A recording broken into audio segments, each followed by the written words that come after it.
Now, I know most of you are going to look at this build and say, Cross, there is no way in hell you're going to convince me to use a glaive inside of Onslaught. Fellas, it works. We were shredding. And as we were poking things left and right, I thought to myself, this is a Titan build I must share with folks. I'm talking bricks, literally poking them to death. Bosses, poking them to death. Yellow bars, champions, ads. I feel like a one-man army with this build. Now, I would not recommend going into a Legend Onslaught as a solo player with this build. But if you're looking to be the DPS powerhouse for your squad, this build carries. And it also does a tremendous amount of damage to the bosses, which this week is this guy. Yeah, this wave 50 boss that likes to move around a whole bunch. And he makes it incredibly difficult to use any other DPS options outside of swords or glaives. But fortunately for us, these work great on him, which is why we're sharing today's build. Now, a couple of things, guys. First up, we've already done an entire guide on Onslaught if you want to check that out. But Onslaught itself has modifiers. Now this week we have overcharged grenade launcher and overcharged glaive, which is why we're using a glaive. Now the glaive of choice is our dear old Winterbite. There's so many good things about this glaive. Granted, it's not nearly as strong as it was last year when we first got this thing, but it comes with the perk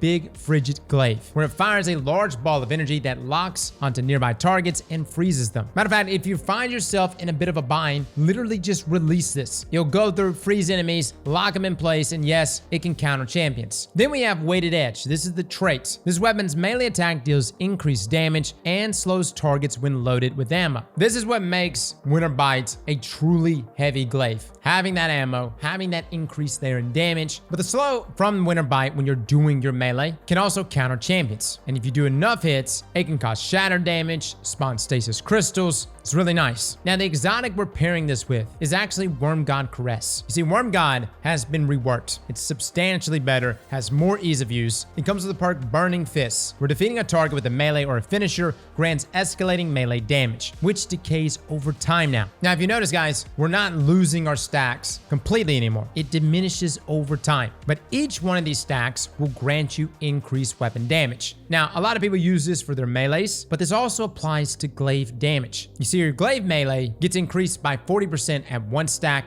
80% at 2 stacks, 120% at 3 stacks, 160% at 4 stacks, and a whopping 200% at 5 stacks. Guys, this beats Syntheseps by 100%, as well as Trident Vice. All you have to do is keep maintaining those kills, which inside of Onslaught is not a hard task to do. Now, the class we're pairing this with, and I know a lot of people are surprised by this, we're utilizing Strength, taking advantage of the aspect Banner of War. Now, defeating a target with a melee attack, finisher, or sword will raise a banner that pulses with energy, periodically healing nearby allies and increasing melee and sword damage. And this applies to our glaives here. I'm running around getting these glaive kills, and I'm pretty much keeping max stacks of Banner of War at all times. I'm also rocking Into the Fray, where destroying a tangle or casting your super grants Woven Mail from nearby allies. And while you have Woven Mail, your melee regeneration rate is increased. We have Thread of Generation, where dealing damage generates grenade energy. Thread of Transmutation, where while you have Woven Mail, Weapon Final Blows create a tangle. Thread of Warding, where picking up an Orb of Power will grant you Woven Mail. And Thread of Fury, where damaging targets with a tangle grants melee energy. Now here's the thing, guys. You're really not relying on any of that, because quite literally, you're poking everything to death. Hence why we're calling this build just poke. We've got a grapple melee, and we essentially just utilize that to get to our targets faster so that we can maintain those stacks. Now with this damage buff, guys, you are putting out a tremendous amount of damage. But let me say this for anyone that wants to rock a glaive. In order to get that melee attack going really, really fast, you want to be blocking. You hold down block, but at the same time, you swing your glaive over and over. This speeds up how quickly you can swing that glaive, which is exactly how I'm able to poke everything to death. Now, in terms of artifact mods, I'm taking advantage of Pillar of Ice and Hail the Storm. These are two mods you're really not going to take advantage of all that often. But considering that this is a stasis weapon, you've got Hail the Storm, where shattering frozen targets and stasis crystals deals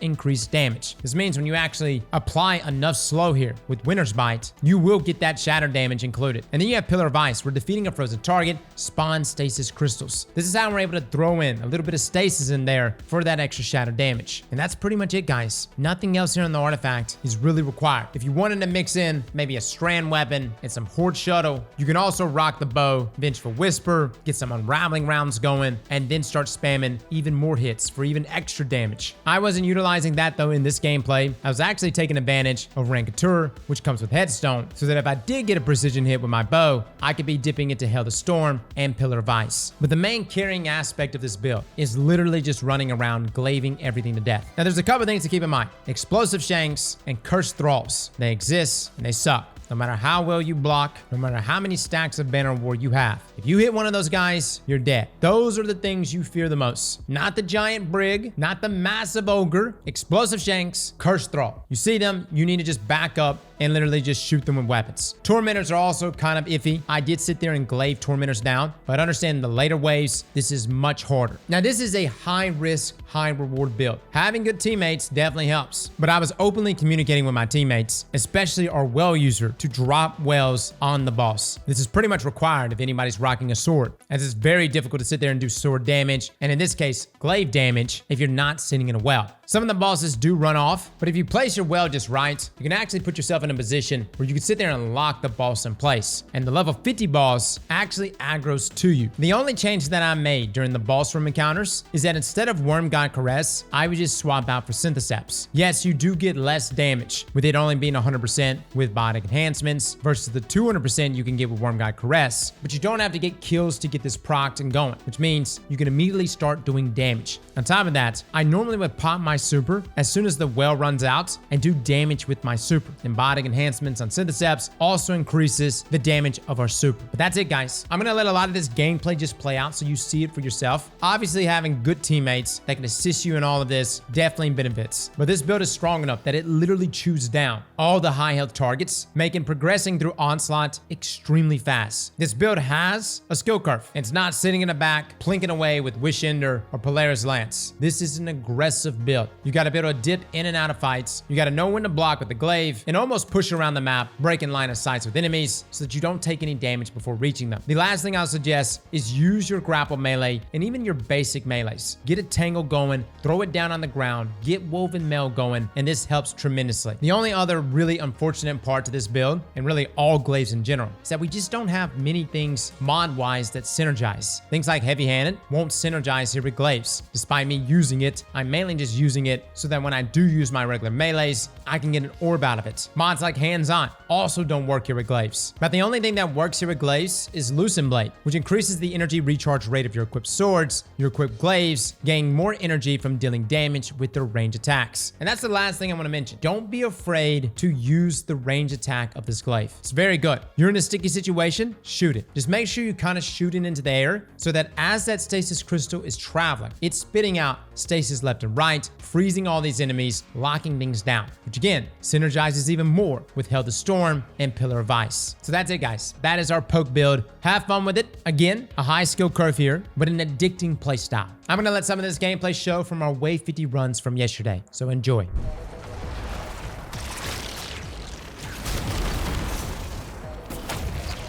Are you doing strand as well, Cross? Yeah. Gotcha, okay, just making sure. Yeah, that's pretty shit.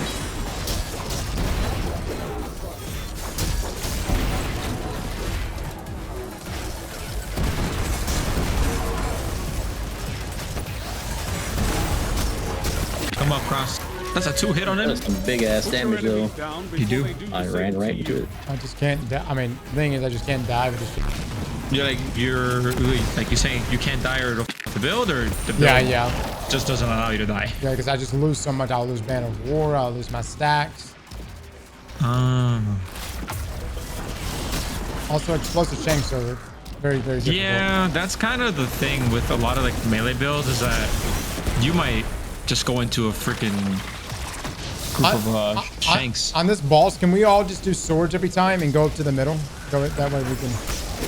And I would like to see our damage. All bosses? All bosses? Yeah. Okay. Well, unless it's the floating one, then we're kind of. We can open the door, by the way, and see what the boss is, and then swap and then rally if you want. Yep. That's true.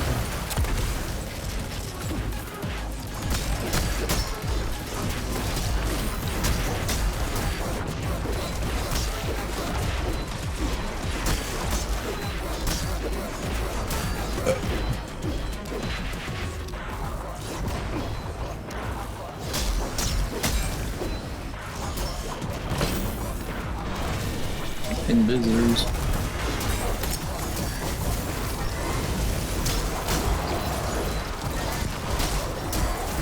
Oh, I don't have my thing. There we go.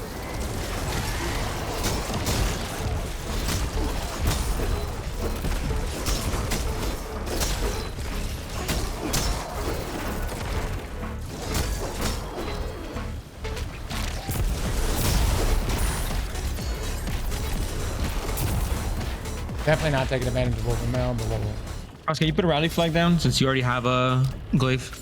yeah. And now we can kind of see what the boss is. On the ground. He's on the ground? Okay, we'll do swords. All right. So, Ready to go? Yep. You getting the tether off? He's on stasis. Oh, I changed the stasis. Okay. Wait, where is his boss? Because I thought we were going to do surrounded at first. And I already rallied. Where's his boss? He Oh, he's over teleported. here. He teleported again.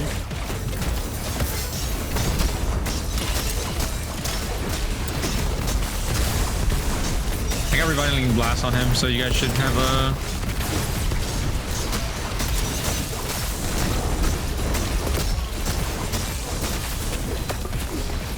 Fuck, that's not good.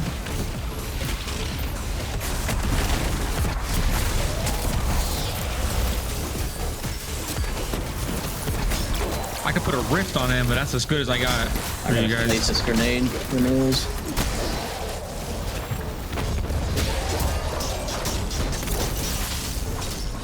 Yeah! Did you You see were that? cooking, Did you see that fucking damage, man? Holy shit! I had to get the stacks up.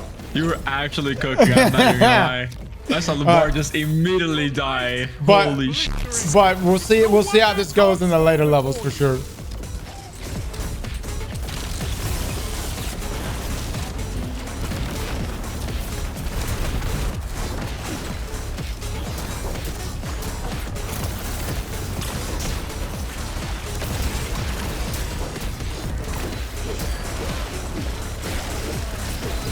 Get this pen.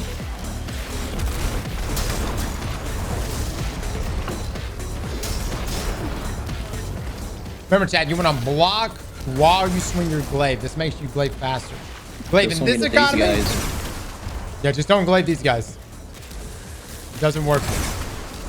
I have tried.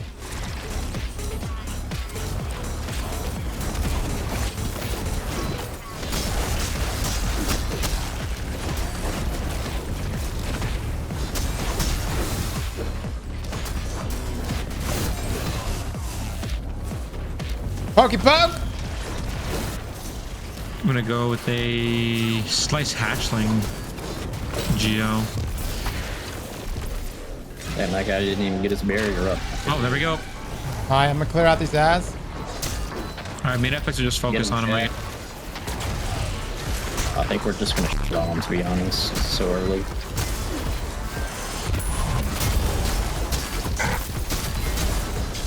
Come up, Cross. Come up. Come up.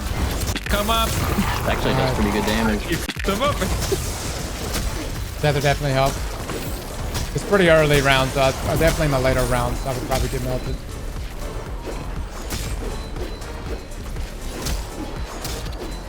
Alright, I'm healing checks. Come up. Put a wall on him.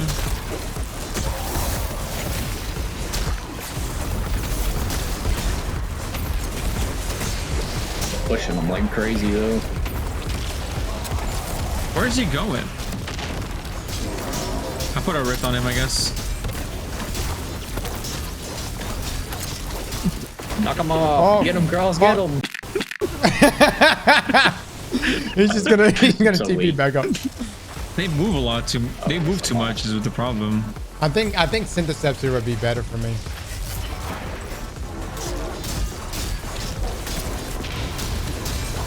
My God. Any dust field, any dust field gamers, any dust field gamers. Here he comes. Here he comes. Cross, you are pushing him to the limit, dude. Dude. So I think for boss damage phases, I need to do Synthesept because the ads trying to keep that maintain stacks is too hard.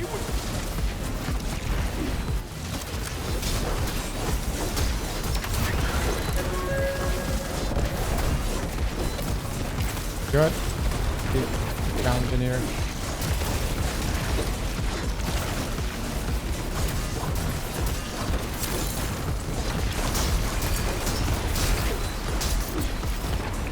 One-man army in there. It's kind of wild, man.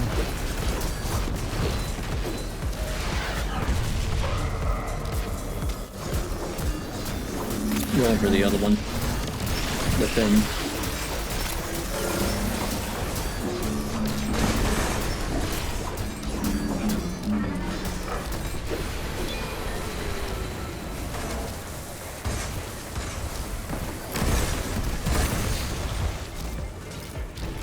No, whatever.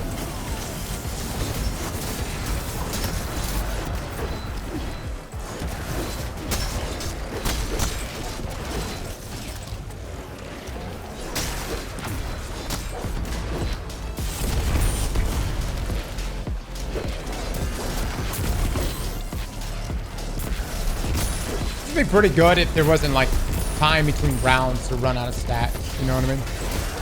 Yeah.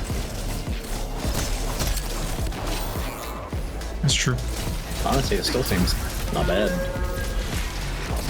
You have a tether? Oh, I hit the clone with it. Got another demolitionist behind it. Put a rift on him so you can damage him. Awakened him with melee. Unravel him too. Okay, so demolitionists are a joke when you have cross with Winterbite. I went pretty good. I don't know if it was like super fast, but it wasn't bad. That was, I think that's faster than what we were using normal guns. Yeah. And he had a less debuff because I only tethered one. I hit that guy with a smoke. Oh shit. Don't die with it. Off the well, he may stay here. I'll pop some spawns below. Yeah, we'll pop it. Nice. We got a debuff it on. No. There you go, there you go. Keep up on him.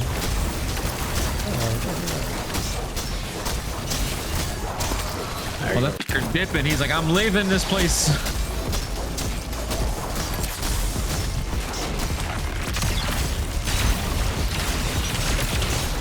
go. Worked pretty well, to be honest. Not bad. It's the same boss boss type we'll see, right? Yeah, then and the final room.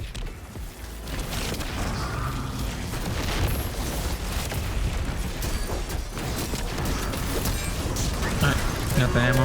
Are these explosive shanks? I don't know. I haven't seen any. I don't think so. I think they're just regular shanks.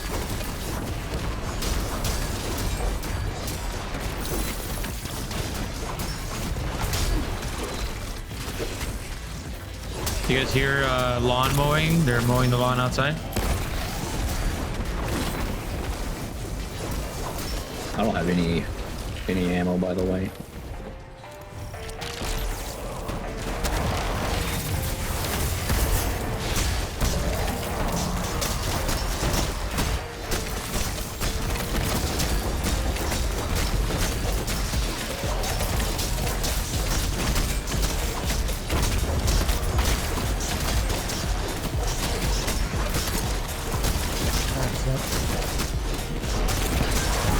Stop, guys. Just stop. Break and pop. Okay, Premier Relics. Easy. It's crosses in there. I'm just gonna. Yeah, I've got this side. Get a lot more spawn kills here. So I'll watch the flank. Yeah!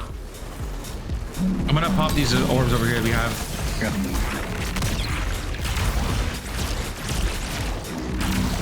to pop the third room.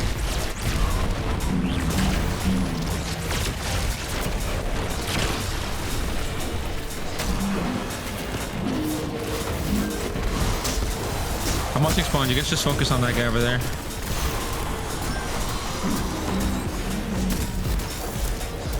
What's his health at? He's about dead.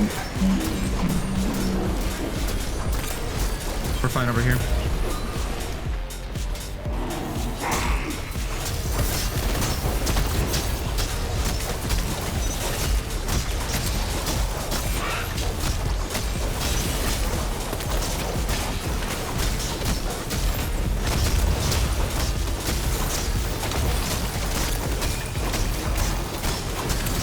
Less than second on well.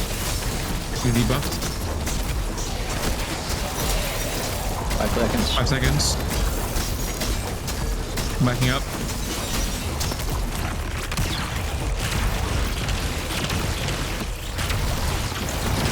That worked pretty fucking well. That Well, worked fantastically. that's exactly how we wanted. Man.